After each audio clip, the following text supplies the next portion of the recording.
This essay example, as well as thousands of others, is available in text format on our website for free and without registration. Simply Google Ivy Panda Free Essays.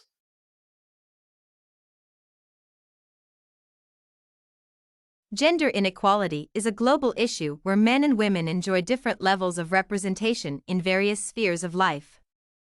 Generally predisposed against females, multiple factors conspire to limit their opportunities for education and employment, as well as, in more extreme cases, lead to violence.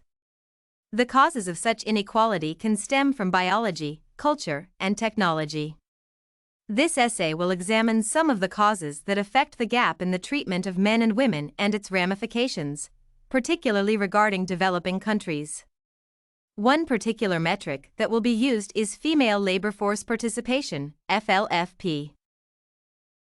Biology. Humans are sexually dimorphic species. Males and females exhibit different physical characteristics.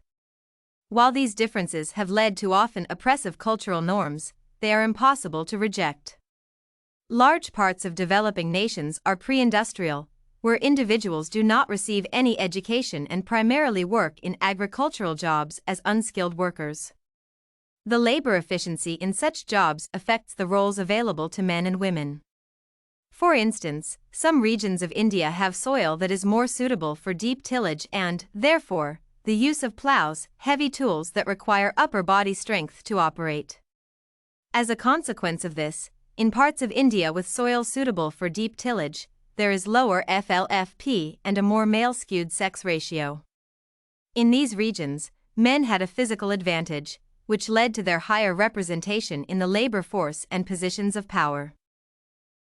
For comparison, China's agricultural areas provide a different example, regions that specialize in tea production. There, women have a comparative advantage in picking tea leaves. After economic reforms in those areas, various improvements have been noted regarding gender equality, as female children became more desirable and women more financially independent. These findings suggest that physiological differences, but also opportunities to make the best use of the advantages posed by these differences, play an important role in creating gender equality or inequality. Culture, society, and law. While physical differences may have caused an initial degree of gender inequality, cultural norms always form in response to them, strengthening this imbalance for the future when physical differences are no longer relevant. Usually, this takes the form of a strong patriarchal tradition under which men take on a more proactive role in society. In contrast, women are relegated to more subservient and supportive positions. As a result of such traditions, women can face opposition when they seek education or employment or attempt to act outside of their society-mandated roles. Girls' education opportunities are not necessarily enforced explicitly by existing laws or regulations.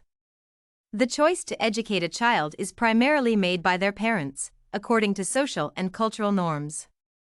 Hiller explains that if a strong norm exists, according to which husbands should be the primary breadwinners of the family, parents grant a low value to the education of their daughters. Therefore, young women are often denied the schooling necessary to find better work.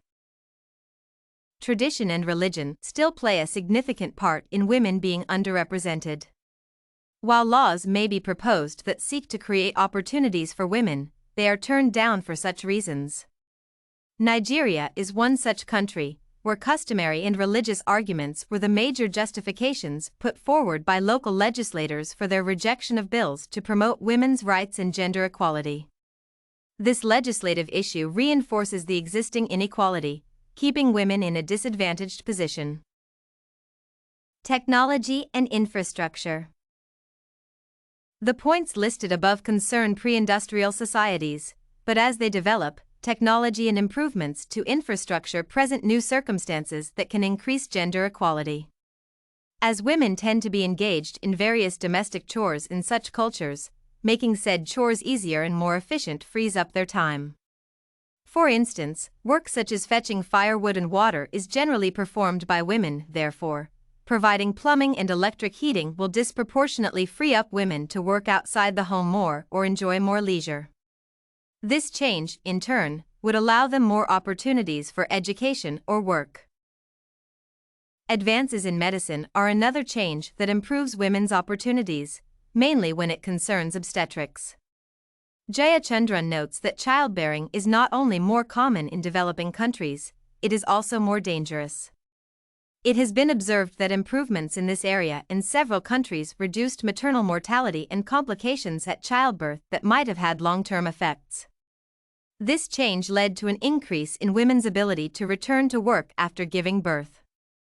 Similarly, access to contraception has been observed to free up women's time available for education and work, consequently allowing them to gain more equal positions with men and creating a quantitative increase in FLFP. Improvements in infrastructure can serve to increase gender equality in rural areas. Parents in these regions tend to be protective of their daughters. However, Jayachandran notes that it is difficult to say how much of the limited mobility is out of genuine concern for women's welfare, and how much is simply a way to stifle female autonomy. This protectiveness makes parents less likely to choose to educate their daughters, especially if a school is not available nearby. Studies have observed that a village school essentially closes the otherwise large gender gap in enrollment. Therefore, a single school can serve to educate boys from a significantly larger area than girls. Consequences. A significant difference in the treatment of men and women has significant consequences, most of which are negative. Since the causes persist in families, discrimination starts there, as parents consider investing in sons to be the better option than daughters. In day-to-day life, Para-Mallam found that Nigerian rural men spend approximately 2 hours less than women doing work, and have 1 hour per day more for rest and recreation. In the distribution of a community's shared resources, Agarwal points out that often, female-headed households with few family members to help them are the most disadvantaged. Finally, common property in countries with a high level of gender inequality is a high level of violence against women and girls perpetrated by individuals, groups, and the state. All of these effects not only harm women's lives and limit their opportunities but also perpetuate the inequality already present, making it more difficult to create more equal conditions. Conclusion. Gender inequality is still an issue even in first world nations. Current research in developing countries allows for the examination of its causes and ways to reduce the gap in treatment. While simple biological reasons can initially explain inequality, culture and religion can perpetuate it into modernity. However, it has been noted that advances in technology, medicine, and infrastructure act as a countermeasure, gradually shortening this gap. Effects of gender inequality can range from more work and less leisure time for the disadvantaged gender to limited education and employment opportunities to violence. This essay on gender inequality as a global issue was written and submitted by a student just like you. The Ivy Panda Samples database hosts thousands of works similar to this one, on various subjects. Visit ivypanda.com to find what you are looking for.